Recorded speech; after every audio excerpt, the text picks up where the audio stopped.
하나님의 말씀 같이 보죠. 마태복음 5장 1절부터 10절입니다.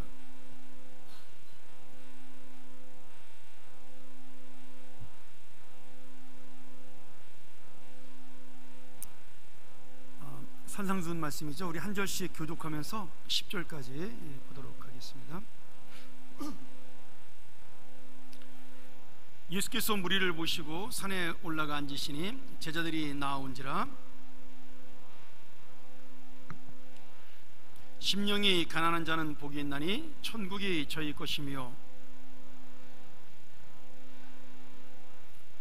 온유한 자는 복이 있나니 저희가 땅을 기업으로 받을 것이며,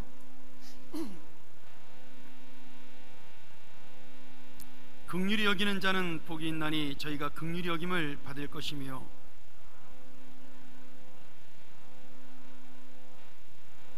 화평케 하는 자는 복이 있나니 저희가 하나님의 아들이라 일컬음을 받을 것이며, 의를 위하여 핍박을 받은 자는 복이 있나니 천국이 저희 것임이라. 아멘. 오늘서부터 제가 여러분하고 산상수훈의 첫 번째 교훈인 팔복에 대해서 말씀을 나누려고 합니다. 오늘 연말까지 끝날 수 있을지 모르겠네요. 마태복음 5장, 6장, 7장을 우리가 보통 하나로 일컬어서 산상수훈 또는 산상보훈이라고 그렇게 말씀을 하고 있습니다. 보통 이 산상수훈, 산상보훈 하나만 가지고 설교하셔도 보통 목사님들이 한 2년 정도 설교하시는 게 보통이죠. 저도 한번 그런 기회가 있으면 좋겠다는 생각이 들었는데, 이 팔복만큼은 제가 금요일날 한번 기도를 하고, 금요일날 말씀을 전하고 기도하고, 그리고 다음번에 정말 11시 예배 때 한번 산상수훈 전체 강의할 때 한번 여러분하고 말씀을 나눴으면 좋겠습니다. 뭐 10번을 들어도 너무 귀한 말씀이기 때문에 이 마태복음 5장, 6장, 7장을 우리가 산상수훈이라고 부르는 이유가 있습니다. 왜냐하면 산의 언덕에서 예수님이 좀 높은, 뭐 우리나라로 말하면 언덕도 아니고 동산 약간 뭐 움푹 파인 곳인데, 이제 그런 곳에서 사람들을 이렇게 계단식으로 앉혀서 말씀을 가르쳤기 때문에 붙여진 명칭입니다. 뭐 실제는 저는 뭐 가보지 않아서 모르겠는데, 가버나움 근처에 있는 언덕이죠. 갈릴리 호수 주변의 그 경사면에서 청중들을 이렇게 쭉 앉혀놓고 설교를 하신 겁니다. 실제로 우리 땅으로 보면 평지인데, 이제 이스라엘 사람들은 약간 높이 있는 데서 말씀을 전했기 때문에 산상수훈이다 이렇게 이야기하고 있고요. 누가복음에서는 똑같은 본문의 말씀을 그래서 평지복음이라고 그렇게 부르기도 합니다. 평지에서 전했다고 해서 내용은 똑같습니다. 이 산상수훈을 많은 분들이 굉장히 예수님의 교훈 중에 최고의 말씀이다 뭐 이렇게 이야기하는 사람도 있고요, 인간 윤리의 최고봉 뭐 이렇게 칭찬하는 분도 있고, 천국의 대헌장, 천국 시민의 뭐 가장 높은 윤리적인 말씀 뭐 이렇게 해석하는 분도 있습니다. 근데 저는 뭐 이 마태복음 5장, 6장, 7장을 읽으면서 읽을 때마다 20대 때 읽을 때랑 또 30대 때 읽을 때랑 40대 때 읽을 때랑 지금 읽을 때랑 또 이렇게 좀 차이가 많이 나는 것 같아요. 20대 때는 우리나라 시대적 상황이 그래서인지 몰라도 문자적으로 많이 다가왔고요. 요새는 이제 제가 좀 이제 중년의 나이가 돼서 그런지 조금은 더 이 말씀에 있는 하나님께서 우리에게 뭘 원하시는가에 대한 깊이 있는 그런 영적인 의미와 함께 기본적인 신앙의 도리가 무엇인가에 대해서 그런 생각을 많이 해보게 됩니다. 여러분, 마태복음 5장, 6장, 7장이요 굉장히 부담되는 말씀이에요. 거기에 보면 그리스도인으로서 좀 더 예수님의 그 마음으로 말한다면 천국의 시민으로 너희는 어떻게 살 것이냐, 그러면서 그 삶에 대한 구체적인 행동 지침들을 하나씩 하나씩 말씀하신 내용이 들어 있는 거죠. 그래서 그 유명한 원수를 사랑하라, 오른뺨 때리면 왼뺨을 돌려대라, 겉옷 뺏어가면 속옷도 벗어줘라, 뭐 이런 이야기들이 쭉 있는 거죠. 그래서 이 본문을 가지고 굉장히 많은 목사님들이 문자적으로 해석하는 것을 부담스러워합니다. 사실은 근데 문자적인 게 맞습니다. 문자적인 게 맞고, 그 다음에 문자적으로 행할 수 없는 우리가 이 원리들은 또 영적으로 또 우리의 삶 속에 최선을 다해 지켜야 하는 거죠. 그런 의미에서 굉장히 우리에게 중요한, 나중에라도 한번 마태복음 5장, 6장, 7장만 여러분 집중해서 계속 읽어보세요. 그러면 마음에 찔림도 많이 올 거예요. 것이고, 또 주님이 이렇게 살았을 때 우리에게 얼마나 큰 은혜를 주시는가에 대해서 또 깨달을 수 있는 그런 놀라운 역사가 이 말씀 속에 담겨져 있습니다. 그 내용을 보면 천국 시민의 복, 우리가 이제 오늘서부터 배울 말씀이죠. 그 다음에 천국 시민이 지켜야 될 계명, 그리고 실천, 기도에 대한 교훈, 주기도문도 이 안에 들어있죠. 구제, 가난한 사람에 대한 이야기, 물질 생활, 이 보물이 있는 곳에 마음이 있다라는 그 예수님의 그 물질에 대한 이야기들 정말 구체적으로 돼 있죠. 관용에 대한 이야기, 우리가 사람을 바라볼 때 어떤 마음으로 바라봐야 되냐, 진실함에 대한 이야기, 그리고 눈을 통해서 우리가 어떻게 분별력 있게 살아야 되는가, 그리고 어떤 예수님의 삶을 실천해야 되는가, 그렇게 큰 주제들로 나눠져 있습니다. 윤리적인 내용이 되어 있지만 진정한 핵심은 천국에 가면 우리가 살아야 될 모습을 이 땅에서 미리 맛보기로 실천하는 모습들을 보여주는 거죠. 사실은 부담은 되지만 당연히 우리가 지켜야 될 말씀이라고 생각을 해야 됩니다.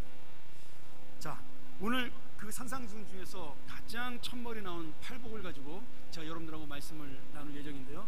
특별히 오늘은 첫 번째 말씀인 가난한 자에 대한 복을 여러분에게 말씀드리려고 합니다.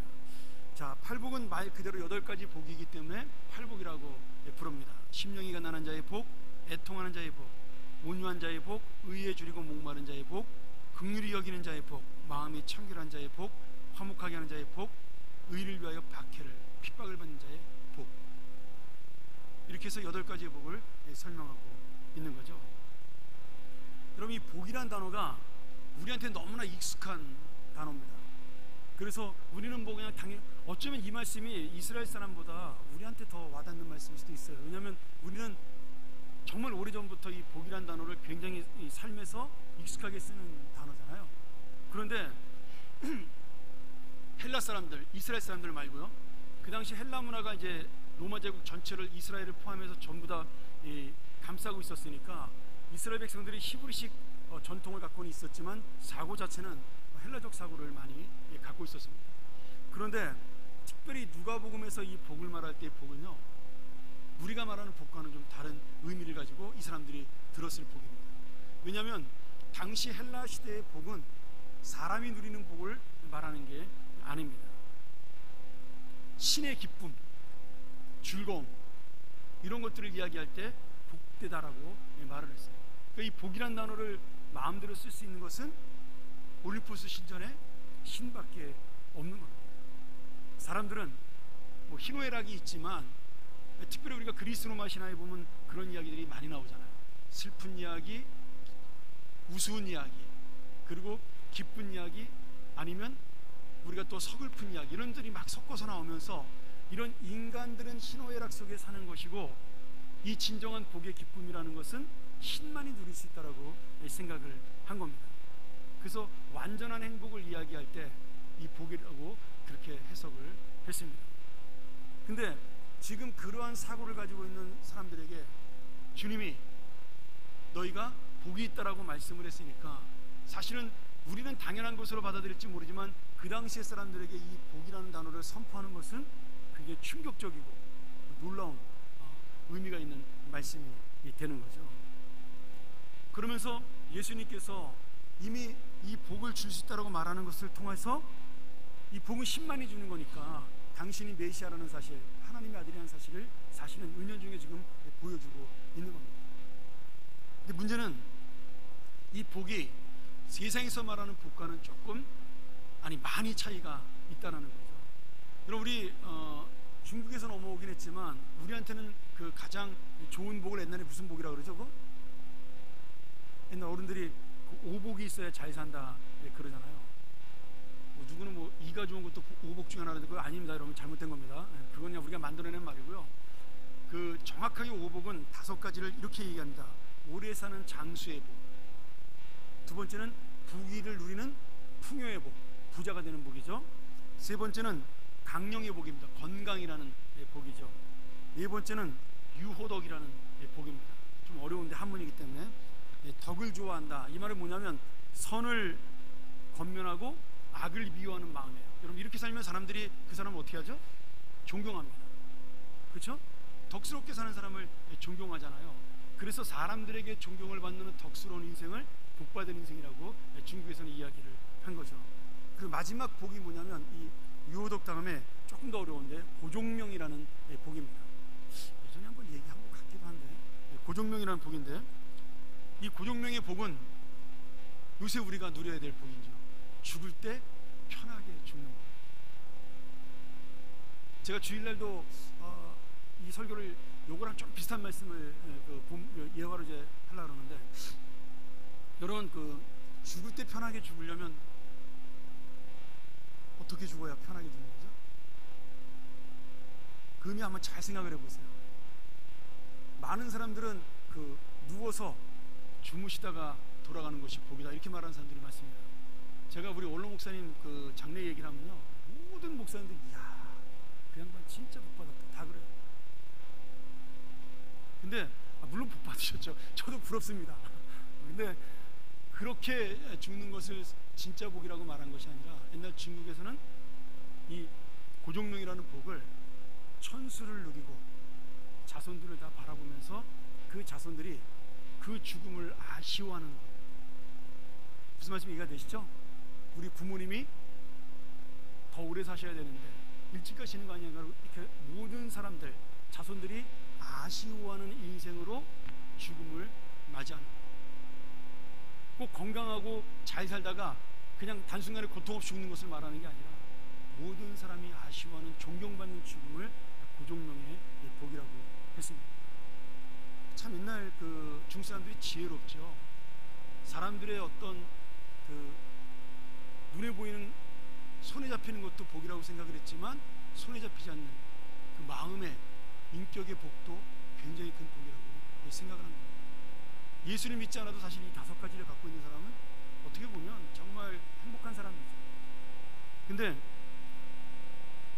여러분, 오늘 우리가 배울 8복은요 그 복하고는 많이 차이가 납니다. 예를 들어 이런 겁니다. 이 5복은 육체를 중심으로 이야기를 하고 있습니다. 마음도 이야기하고 있지만 결국 육체의 이야기가 중심입니다. 근데 우리 8복은 영혼이 중심입니다. 영혼.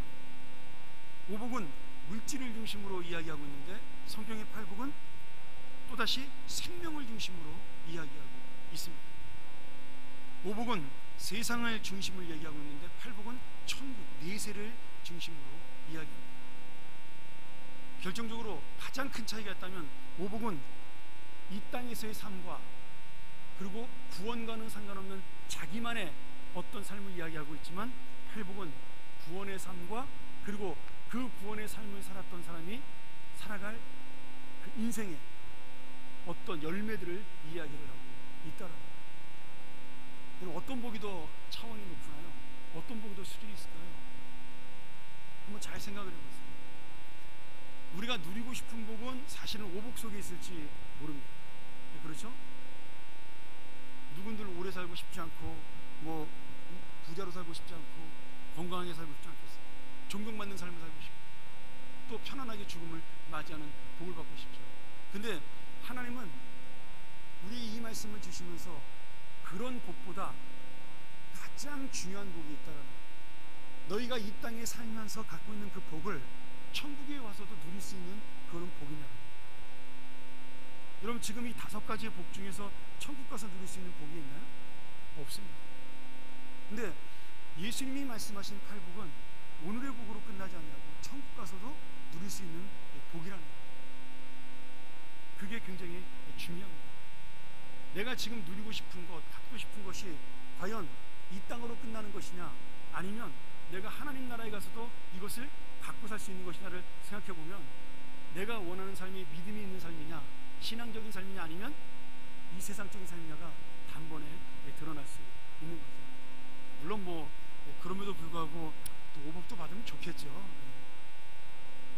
이왕이면 5복 위에 8복을 덤으로 받는 여러분들에게 주 이름으로 축원합니다.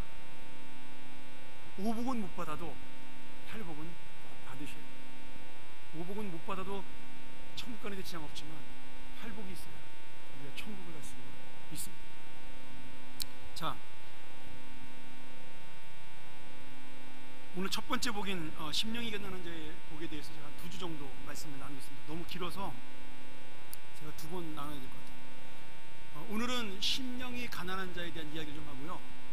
다음 주 제가 다음 주에는 그 소망이 풍성한 교회 제가 설교하러 가서 금요일날 6개월 전에 부탁을 받아가지고 들어줘야 될 것 같아서 다음 주에 제가 그게 설교하러 가서 다음 주쯤에 제가 이거 말씀을 가지고 이야기를 하도록 하겠습니다. 천국에 대해서.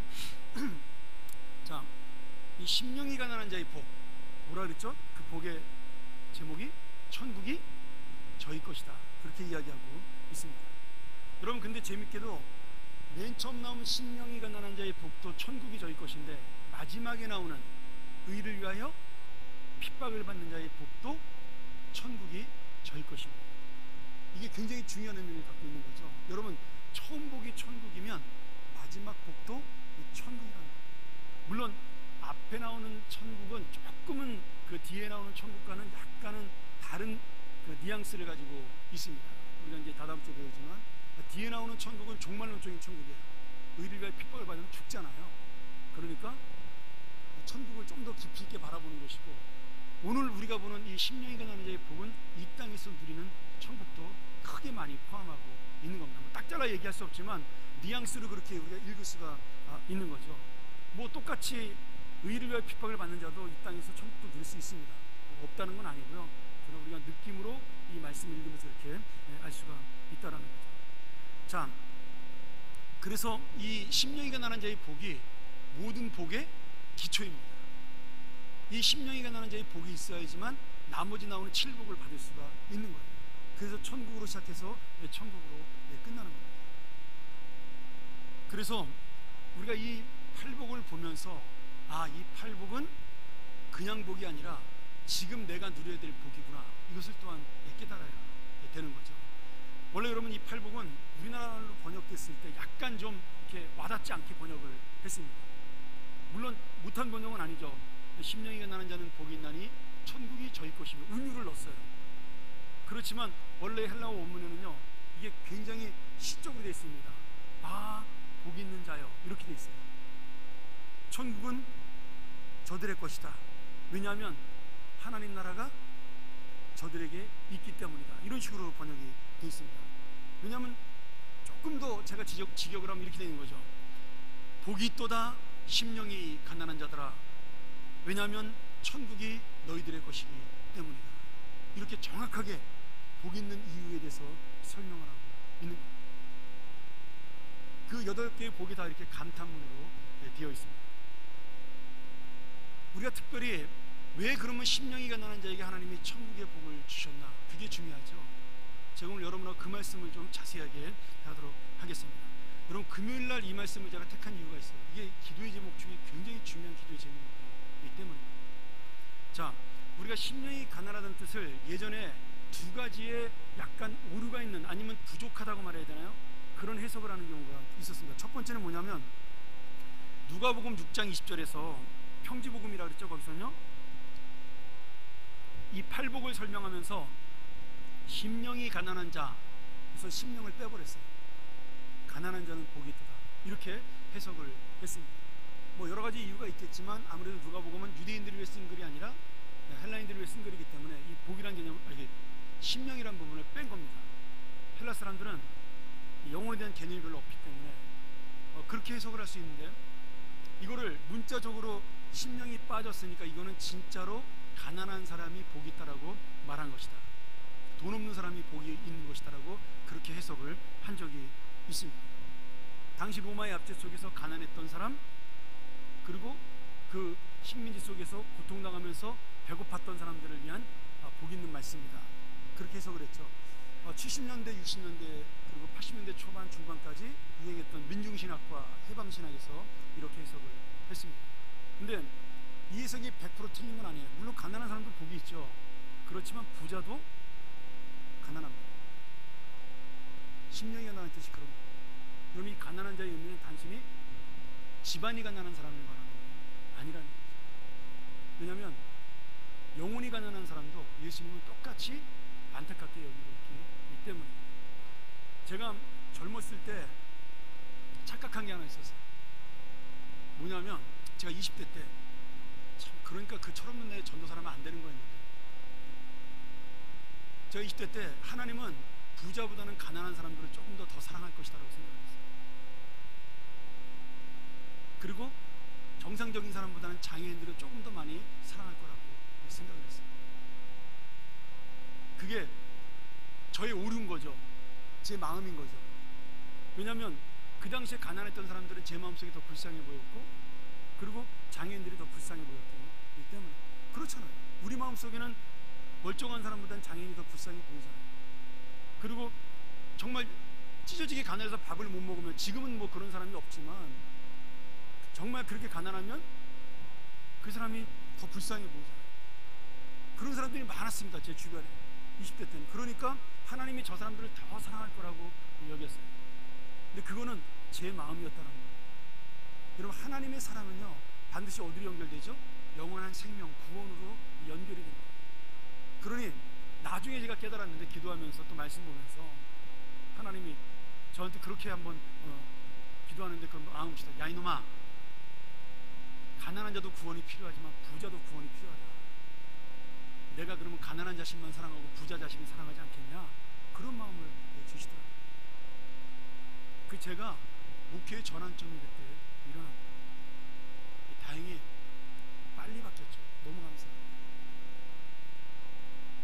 그 어린 시절에 그 시대적 어떤 상황 속에서 잘못된 생각을 바꿀 수가 있었던 거예요.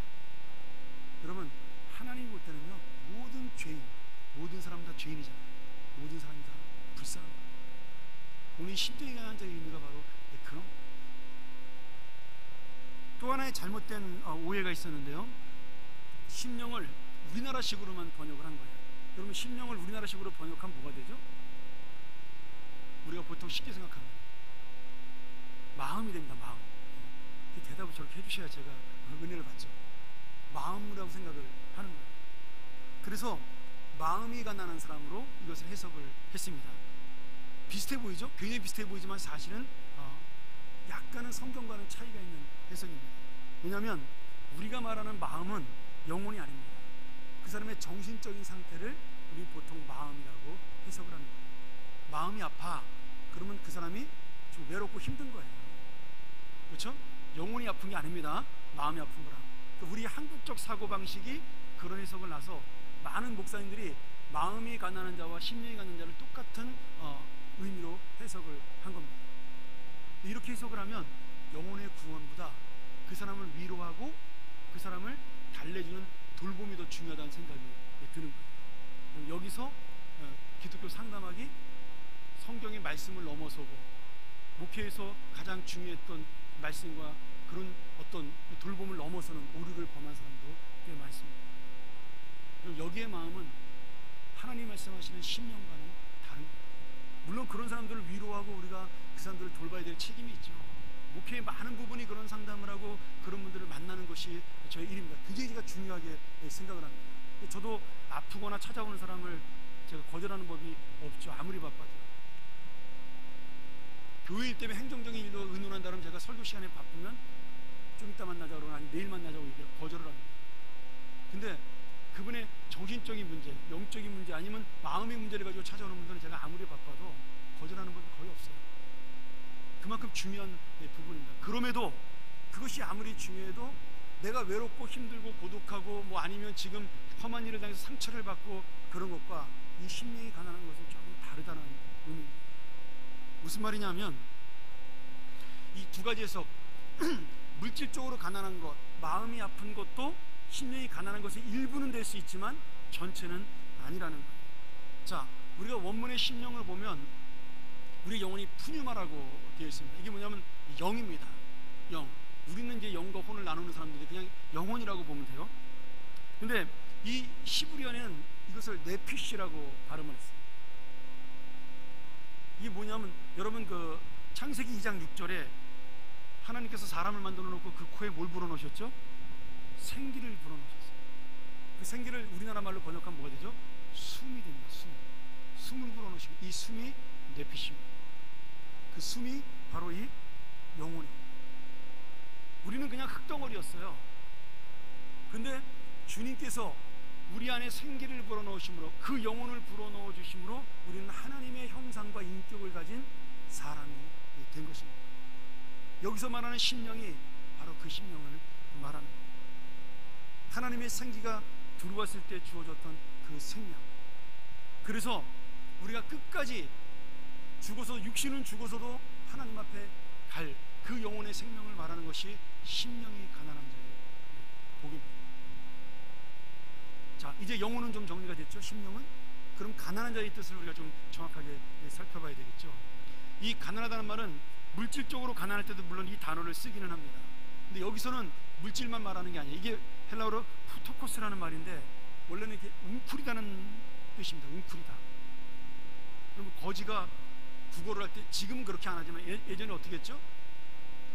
보통 거지는 장애인이 많았어요. 그러면 구석에 뭐 예전에 저 초등학교 때 이렇게 거지를 보면 전봇대 같은 데 이렇게 그 더울 때는 그늘에 피해 가지고 바싹 엎드려 가지고 고개를 숙이고 손을 이렇게 내밀잖아요. 웅크리고 몸을. 그 표현입니다. 그러니까 거지가 다른 사람에게 적선을 바라고 구걸을 할 때 모습을 이 푸토코스라는 단어로 쓰는 거예요. 그래서 그 뜻도 정확하게 거지로 몰락한 사람, 그리고 구걸하다, 이런 뜻을 가지고 있는 거죠. 근데 히브리어에도, 이건 헬라어인데 히브리어도 똑같아요. 가난한 자라는 뜻이 뭐냐면 아나임이라는 말인데, 이 아나임은 거지란 뜻은 아니지만 여러 가지의 어떤 어려운 환경 속에서, 뭐 타인이 나를 억압하든 아니면 내가 뭐 사업을 해서 망했든 그런 여러 가지 환경 속에서 도저히 내 힘으로는 일어설 수 없는, 능력이 없어진 상태, 다른 사람을 돕지 않으면 도저히 자립할 수 없는 상태를 가난하다, 이렇게 이야기하고 있습니다. 여러분, 우리가 구약에서 부자들이 농사를 지을 때 룻기서에도 우리가 나오고 출애굽기에도 나오고 뭐 레위기도 나오지만 그 가난한 자들에게 곡식을 주기 위해서 어떻게 하죠? 농사를 지을 때 양쪽 내기퉁에 있는 곡식은 되지 못하게 되어 있습니다. 그게 법이에요. 예전에 농경 시대는요, 망한 사람은, 땅이 없는 사람은 혼자서 스스로 독립할 수가 없었어요. 자립할 수가 없었습니다. 저 사람이 게을러서 그래, 그게 아닙니다. 특별히 여자들 같은 경우는 재산권이 없었기 때문에 절대로 혼자서 자립해 살 수가 없었어요. 그래서 모세가 이혼 증서를 써주라 그런 거예요. 왜? 이혼 증서를 안 써주면 재혼을 못해. 재혼 못하면 어떻게 돼? 굶어 죽어요. 여러분, 정말로 이혼을 하라고 허락해 준 게 아니라 이혼보다 중요한 게 뭐냐면 그 여자를 살리는 거였어요. 그래서 할 수 없이 그 나쁜 놈한테, 그 남자가 나쁜 놈인데 이혼 안 해주고 생활비를 안 주면 여자가 죽으니까 할 수 없이 이혼 증서를 써주라고. 그 여자도 살아야 되잖아요. 재혼해서 살 수 있게끔 하기 위해서. 그게 바로 뭐냐면 내기퉁에 남겨진 곡식이에요. 그것을 먹고 나오미와 룻이 살아남는 겁니다. 안 그랬으면 나오미와 룻은 굶어 죽는 거죠. 여러분, 나오미하고 룻이 하나님의 자비를 바라고 그 모압 땅에 이사 갔다가 다시 모든 남편과 자녀를 잃고 며느리와 둘이 함께 고향 땅 베들레헴으로 돌아간 이유가 바로 거기 있는 겁니다. 여러분, 모압 땅에는 그 자비가 없어요. 남자가 없으면 죽는 겁니다. 그런데 자기 조국인 베들레헴에 돌아가면 거기는 하나님의 자비가 있는 거예요. 그 내기퉁에 그 보리는 먹을 수 있는 그런 사랑이, 은혜가 거기에 있는 겁니다. 그게 히브리 사람들의 가난한 사람들이었어요. 내 힘으로는 도저히 먹고 살 수 없는 사람들, 고아와 과부, 재산권이 없는 사람들, 아무리 노력해도 얻을 수가 없는 거기 때문에 그 사람들을 가난한 사람들이라고, 가장 우선적으로 도와줘야 될 사람들이라고 그렇게 부른 거죠. 그리고 우리 교회 찾아오는 뭐 노숙자, 이 정도의 사람을 말하는 게 아니라는 거예요. 우리 교회 노숙자들은 뭐 우리 교회에서 사실은 그 뭐 아침에 그 먹을 거 안 줘도 먹고 사는데 큰 지장 없습니다. 제가 볼 때 가끔 제가 이제 우리 교회 노숙자들 이렇게 평일날 오는 거 보면 뭐 저보다 더 건강한 사람도 많아요. 뭐 정말, 그래서 이제 우리나라에는 거지란 단어를 안 쓰잖아요. 노숙자란 단어를 쓰죠. 그건 뭐냐면 옛날 거지는요, 정말 힘없고 능력 없어서 빌어먹는 사람이 거지입니다. 자기 힘으로 일어설 수 없는 사람. 근데 지금은 거지가 없어요. 왜? 자기 힘으로 일어설 수 있어요. 최소한 정부의 보조금만 요청해도 먹고 살 수가 있습니다. 우리나라 그 정도로 복지국가이죠. 근데 그것을 포기한 사람들, 그래서 노숙자라고 부르는 겁니다. 거지가 아니에요. 오늘 여러분 성경에서 이 심령이 가난하다는 말은 아무것도 할 수 없는 사람, 오직 다른 존재를 의지할 수밖에 없는 사람, 그런 사람을 가난한 사람이라고 표현하는 거예요. 그러니 여러분 이 심령과 가난하다는 말을 우리가 합쳐놓으면 어떻게 돼요? 모든 인생 가운데 오직 하나님의 은혜를 받아야만 살 수 있는 사람, 그 영혼을 구원할 수 있는 사람이 누가 있어요? 이 세상에 하나님밖에 없잖아요. 그러니까 하나님의 은혜를 의지할 수밖에 없는, 그래서 살 수밖에 없는 사람을 심령이 가난한 자라고 부르는 거예요. 여러분 이렇게 따지면 심령이 가난한 사람이 가장 대표적인 사람이 가난한 사람 되지만 우리 예수님에게 찾아왔던 부자 청년도 그런 사람이에요. 심령이 가난에 찾아왔어요. 자기 힘으로 구원을 못 받으니까 예수님에게 와서 물어보잖아요. 내가 영생을 얻으려면 어떻게 해야 됩니까? 근데 그는 자신의 심령이 얼마나 가난한가를 깨닫지 못했습니다. 조금은 알고 있었지만 그 심령의 가난함으로 주님 앞에 자기의 모든 것을 내어놓지 않는 이상 구원이 없다는 사실을 깨닫지 못하고 그는 근심하며 돌아가는 영혼이 된 거죠.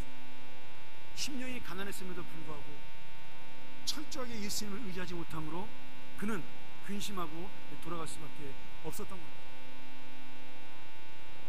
오늘 그러니 여기서 말하는 심령이 가난한 사람은 모든 인생 가운데 하나님의 은혜를 받아야만 살 수 있는 사람입니다. 하나님을 의지해야만 살 수 있는 사람, 하나님의 은혜로만 구원받을 수 있는 사람입니다. 누구를 말하는 거죠? 우리 모두를 이야기하고 있는 겁니다. 지금 이스라엘 땅에 2000년 전에 먹을 것이 없고 그리고 외롭고 힘들고 다른 나라의 지배를 받아 그 마음에 상처를 받아 있는 그 사람들만 말하는 것이 아니라 오늘 예수 그리스도의 복음과 그 십자가의 은혜로 구원받지 못하는 모든 사람이야말로 이 심령이 가난한 사람인 것입니다. 그러니 이 안에는 물질적인 가난한 사람, 마음의 고통을 가진 사람, 영적인 아픔을 가진 모든 사람, 육신적으로 병든 사람, 그 모든 사람이 다 포함되어 있는 겁니다. 더 직설적으로 말한다면 심령이 가난한 사람은 주님 앞에 엎드려 주님의 도움이 없이는 아무것도 할 수 없기 때문에 오직 나를 도우실 주님 앞에 살려달라고 구해달라고 손을 벌려 구걸하는 거지와 같은 그런 상태를 가진 사람, 그런 사람이 바로 심령이 가난한 자입니다. 근데 그렇게 심령이 가난해진 사람이야말로 하나님을 붙들 수 있기에 천국을 얻는 복을 받게 된다는 거죠. 오늘 우리 모두가 그 심령이 가난해서 천국의 복을 받은 사람인 줄 믿습니다. 여기 놓치지 마셔야 돼요. 그래서 우리가 첫 번째로 심령이 가난해서 이미 구원의 은혜를 얻었잖아요. 근데 주님은 우리에게 뭐라고 요청하시냐면 날마다 너의 심령이 가난해져라라고 말씀합니다. 날마다 이 은혜에 대한 갈급함이 있으라고 말씀하십니다. 너의 힘으로는 아무것도 할 수 없다. 네 능력으로는 무엇도 채울 수 없다. 그러니 너는 날마다 죄인임을 깨닫고 나의 구원을 바라고 나의 은혜를 바라고 나의 도움을 바라라. 그것이 바로 아까 불렀던 그 찬양 그대로 내 영혼이 잠잠히 주님만 바라보는 것입니다. 내 심령이 오직 주님의 은혜만을 기대하고 의지를 하는 겁니다. 여러분 그런 구원의 은혜를 받기 때문에 그런 놀라운 역사 속에 내가 날마다 살기 때문에 이 천국이 하늘의 천국으로 끝나지 않냐고 오늘 내 마음속에 들어온 내 인생의 오늘 하루에 살아있는 천국이 된다는 거예요. 내 마음은 힘들고 내 마음은 어렵고 나는 정말로 괴로운데 오늘 이 심령이 가난한 자의 마음을 알고 주님을 내가 붙들기 때문에 그 안에서 내 안에 천국이 열려진다는 거예요. 오늘 여러분 우리는 이 가난한 심령으로 이미 천국을 소유한 사람들이 되었어요. 그리고 오늘 다시 한번 나의 삶 속에서 아무것도 없고 아무것도 할 수 없다라는 그런 영적인 거지가 되어서 죄인의 마음에 얻어서 다시 한번 천국 백성이 되는 날마다의 천국 백성의 삶을 누리는 그런 사람 됐으면 좋겠습니다. 제가 이 한 가지만 하고 말씀을 정리하도록 하죠. 제가 예전에 1991년도인가요? 제 젊은 시절에 우리나라의 선풍적인 인기를 끌었던 책이 있습니다. 오시오 라제니 씨가 썼던 배꼽이라는 책이죠. 아마 수십 판이 나왔을 거예요. 너무 잘 팔렸어요. 근데 그 책 중에 아주 재밌는 그리고 또 감동적인 제 마음속에 와닿는 이야기가 있어요. 여러분이 소개하고 마치려고 합니다. 그 배꼽이라는 이야기 그 중에 단편 이야기잖아요. 한 젊은이가 자기의 존경할 만한 스승에게 이렇게 물어봤어요. 선생님, 옛날에 그 잘 살았던 황금 시절에는 사람들이 눈으로 하나님을 보았다는 이야기를 들었습니다. 사람들은 하나님을 직접 만났고 하나님은 이 땅에 내려오셔서 우리를 돌보셨고, 그래서 사람들이 하나님을 부르면 대답을 하셨고 사람들은 하나님과 아주 친하게 지냈습니다. 그런데 지금은 어떤가요? 왜 하나님은 이 땅을 버리셨나요? 왜 하나님이 이제 더 이상 이 땅에 내려오지 않으신가요? 왜 하나님은 어둠 속에서 몸부림치는 사람들의 손을 잡아주지 않습니까? 이렇게 스승에게 물어봤어요. 그 노 스승이 젊은 제자를 바라보면서 이렇게 이야기했어요. 내 아들아, 하나님은 지금도 어디에나 계신단다. 그런데 사람들이 하나님을 볼 수 있을 만큼 자기 몸을 낮게 구부리는 법을 잊었어. 이렇게 대답을 했습니다. 너무나 많이 가져서 이제는 부족한 것이 없어서 내가 능력이 많아져서 하나님 앞에 하나님을 보기 위해 자기 몸을 구부리는 법을 잊었기에 하나님을 만날 수 없다는 거예요. 여러분, 저는 이 말씀이 바로 거지의 심정이라는 생각입니다. 내가 주님 앞에 얼굴도 못 들고 손을 내미는 그 순간, 나는 아무것도 아니지만 하나님이 나에게 오늘도 주실 은혜가 있다라고 믿습니다. 주님 앞에 나는 거지, 주님 앞에 나는 죄인. 오늘 여러분, 이 말씀 정념선을 다시 한번 부탁합니다. 나는 아무것도 아닙니다. 우리 한번 이 시간 이 말씀 기억하면서 찬양하고 기도했으면 좋겠습니다.